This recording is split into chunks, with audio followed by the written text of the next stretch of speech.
All right, quick what's in it for me, and then we'll go into the story. So this is an interesting one. I think all of you will be interested in this if you're a copywriter. I recently launched a poll on my story. I had a story where I asked you basically what I should talk about in a new YouTube video. And I had Ryan Writes 0100, excuse me for the bad pronunciation of the name. He asked me, why do most clients, most prospects ghost us, regardless of how much effort we put into our outreach? I have a few notes here in front of me and I will talk about this now. Big what's in it for me. I want for you to know why your outreach isn't working. If it is not working, I guess if you're clicking this video, it's not working. And I want to give you some actual steps on what you can do instead to get more interested leads, to close more clients, and to make more money as a copywriter. All of this comes from my own experience working with big 7, 8, and 9 figure brands like Ty Lopez brands, for example, big creators with hundreds of thousands of subscribers. I haven't been doing outreach in months because I literally don't have to, because I'm getting like tons of inbound leads. So all of that for the flex right now for you, just so you know that I'm credible and that you can trust me if you're new to my channel. But yeah, first we need to define a few things here, because like the message of, why are people ghosting us if we're putting in so much effort for our outreach? So we need to define what effort means and what the outreach that you're doing means, because there's a million different ways of doing outreach, and effort can mean a million different things for other people. So the most common outreach method for copywriters is IGDMs and cold emails. So I'll mostly talk about that in this video. And then the effort most of the time is also two things, which is one,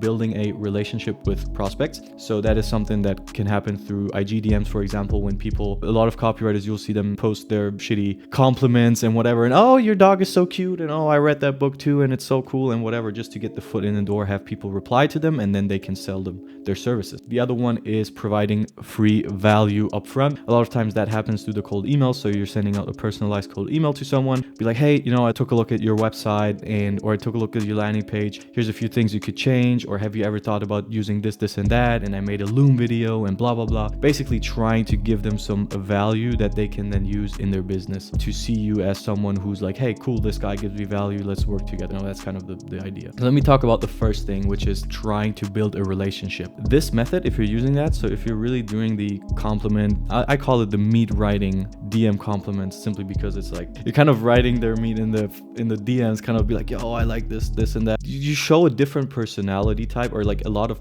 times people will say things that they would have never said, just to get the foot in the door, just to think of something they can say to that lead that gives them a compliment, gives them a good feeling, so that it's kind of like complimenting a chick that you find attractive, so you do anything to get her in bed, to basically get laid, right? What happens is that this method is being taught a lot on YouTube with free videos and stuff like that, and so millions of people have access to that, and the method in general is just so saturated. If I look at my own DM requests, because I do get a lot of DMs, people reaching out to me, cold DMs, a lot of people just giving me compliments, then I reply with, hey, thank you, much appreciated, and then like 2 days later they let it marinate, and then they send me their fucking offer, and I always be like, bro, come on, dude, you're such a fucking asshole, dude. Just save yourself the compliment and whatever, because that just means that the compliment is so ingenuine, and it's perceived negatively by me in a way where I see through the bullshit. And nowadays most of the times I don't even reply to a lot of compliments. Sometimes I still do if I feel like, okay, this guy is probably genuine. And that's what's happening with your prospects too. That's what's happening in the minds of your prospects if you do that, because they will get tons of these messages, and then they will click at the profile and see that, oh, this is a growth operator, a marketer, a copywriter, video editor, appointment setter, whatever the fuck that is, right? And they'll see that on your profile, and then they'll be like, all right, this guy's probably just gonna sell me a service. It's happened a million times. Appreciate the compliment, but I'm probably not gonna respond to this. I'll save myself the headache because I know already that he's gonna pitch me something. So what's happening is they'll label you as one of those people, and they will not reply, or if they reply, they will simply not be interested because of the way that you actually introduce yourself, in terms of, first of all, like being like, hey, I just want to give you a compliment and just want to say that, oh, I really enjoy your videos and whatever, and then 2 days later you pitch them your services. It's kind of like super ingenuine, and so that's not how you build a relationship. Providing value upfront, let me talk about that for a second too, because that is a huge one. First of all, we need to take a look at your perception of value versus your prospect's perception of value. And we need to understand that value comes from context. Value always comes out of context. I'm not gonna go up to you in the streets and be like, hey, dude, take this, it's super valuable. And you'll be like, what is this? And it's like, dude, it's super valuable. And then you're like, would you believe that is super valuable? Probably not. You'd be like, who the fuck is this guy? Like, what is this even? But for me, for example, I know that Alex Hormozi has done over $100 million with his businesses and sales. And so therefore I know that whatever he's gonna say, whatever he's gonna teach me is gonna be valuable, right? Because I have the context of the authority bias from him. So I know know that his position of like his knowledge and everything will give me value because it will be helpful information that I'll need. So most of the time prospects, what happens is they don't perceive your experience and your knowledge as valuable. They simply don't care because they're like, who the fuck is that guy? I don't know him. I don't know what he's achieved. I don't know about his experience. Probably what he has to say is something that I've heard a million times before. And then here's where saturation comes in again, because a lot of people are just saying the same shit that basically they hear from gurus. They're jumping into something like copywriting, building a marketing agency or something like that as a get rich quick scheme. And they think it's just a numbers game. I just have to follow this script and I don't actually know what I'm doing. But as long as I'm just following one-on-one what the gurus have been teaching me, I'll make money one day. It's just not how it works.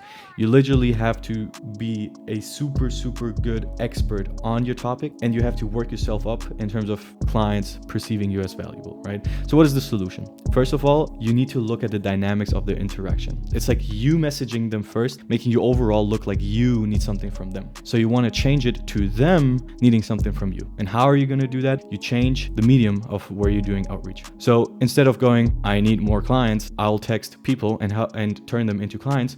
Be like, I want clients, yeah. And now I'm asking myself, where do people hang out that would probably need me right now? So I'm a copywriter. I need clients right now, or I want clients. I want to work with clients. I want to get experience and I want to make money ultimately as well. Where can I go where people need me instead of me going somewhere where I need them? And that's where the whole game changes. And if you're not new to my channel, if you've been watching me for a minute, then you probably know exactly what's coming. But my 100%, my number one recommendation for anyone is go on freelance platforms, especially Upwork. Upwork is the platform where I have most of my experience in. Worked with multiple 7, 8, 9-figure clients there. I've closed Ty Lopez there. I worked with the #1 marketing agency in Germany there. Worked with big YouTube creators there with hundreds of thousands of subscribers. I closed a lot of deals there without even hopping on sales calls. And it all came down to them ultimately being in a position, and that is the big mindset shift that I want to give you on your way, where they need a copywriter and I just need to be the one who's the best. I don't need to convince them that they need my services, and then I need to convince them that I am good at it and all of that shit. What I need to do is I need to find the people who are currently looking for copywriters. I apply to their job postings because they will post like a job posting like, hey, we're looking for a copywriter,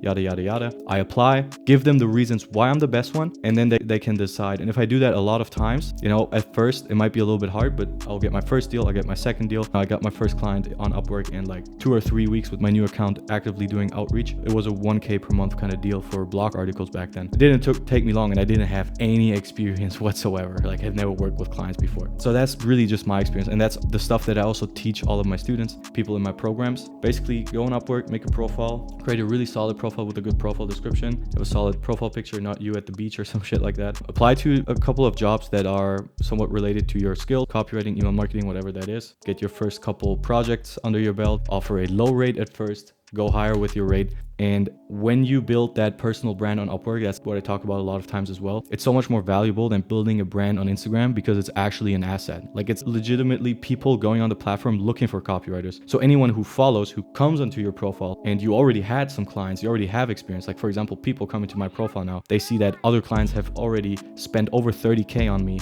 in terms of they've seen the total earnings that I made through Upwork. They're seeing 5-star reviews from other clients, spending thousands of dollars on me saying, hey, this guy is good. He's legit. He knows what he's doing. They have the social proof aspect. It's not like they're getting scammed. Like I'm on Instagram, I'm sending them a video testimonial that I could have faked. This is legitimately through the platform. They see that these people have spent thousands of dollars, so why would they lie? They're seeing my portfolio. They're seeing my video intro. They're seeing me for my face. They see my offer. They see my experience. They see all of that. And then they can decide, hey, dude, we're looking for a copywriter right now. Let's actually text this guy. And that's basically how it works. The more time you spend on Upwork, the better your profile will get. So it's kind of that snowball effect. Versus on Instagram, you always start with the same basics or with the same basis. You always start with the same profile, or maybe you tweak it a little bit, but it won't make a big difference on Instagram because, as I said, there's hundreds, there's thousands, there's probably even millions of copywriters running around with a similar profile to you, also with testimonials, with case studies, with all of that shit, which isn't valuable then for them anymore because, as I said, it can be faked easily and stuff like that on Instagram. And so you're starting with the same basis. You always text people first, then you're kind of in the position where you need something from them, but you're still trying to provide value, which they don't perceive as value. And then at some point you might get lucky and you might get someone. Versus on Upwork, you work with one client, boom, your profile builds up, more earnings, more reviews, more testimonials, more experience. Work with another client, boom, your profile goes up again, earnings go up again, more reviews, all of that. The more it goes up, the more you can charge, the better, the bigger clients you will get, the easier it will be for you to get clients, because the more people will come to you, the demand will just go higher, and overall your service will be just much more in demand, and you won't even have to do any outreach anymore, because you'll get inbound leads. That's not what you get on Instagram. My entire career on Instagram, I had 4 inbound leads, which one of them only turned into a paid one-time gig, which was a VSL script. All the other ones were trash basically. And I'm getting, like, when I'm active on Upwork, I'm getting like 3 to 4, maybe even 5 when I'm really active, and even boost my profile, inbound leads from Upwork. And then I can just be like, all right, this is not the one that I want to work with, it's not really my skills, and then I can kind of pick and choose, and I don't have to do outreach myself. So yeah, that is basically it for the video. What is the reason that clients ghost you? Number one, they don't see you as valuable, they see you as ingenuine. The method you're using is super saturated. What's the solution? What should you do? Switch the platform and switch the dynamics of the start of the relationship with the prospect, in terms of they need something from you and you're helping them. And then create a profile on Upwork, man. Create a profile on Upwork, crank out those proposals, apply to a few jobs, eat some dirt in the beginning. It's normal. It's always, you've been through, if you've been doing these outreach methods for a couple months, you've been through the shittiest phase of all. Trust me, it will only get better. So do that, work yourself up, charge some lower rates, make a little bit of money, and then, don't be greedy, and then you will make more in the long run, and build your personal brand on Upwork. That's my big takeaway from here. So I hope this video was valuable. Subscribe to the channel. I'll be doing more videos like this now in the future. I will be going back to doing hopefully really good YouTube content. I hope you liked it. And then also check the description for my resources. There's a lot of copywriting resources. You get my free swipe file from $1 Million Copywriting Project. You'll get access to my free Discord community where you can ask questions, interact with other people, and all of my programs, man. All of the stuff that has helped other copywriters make thousands of dollars. Check it out. I'll see you in the next video, and see ya.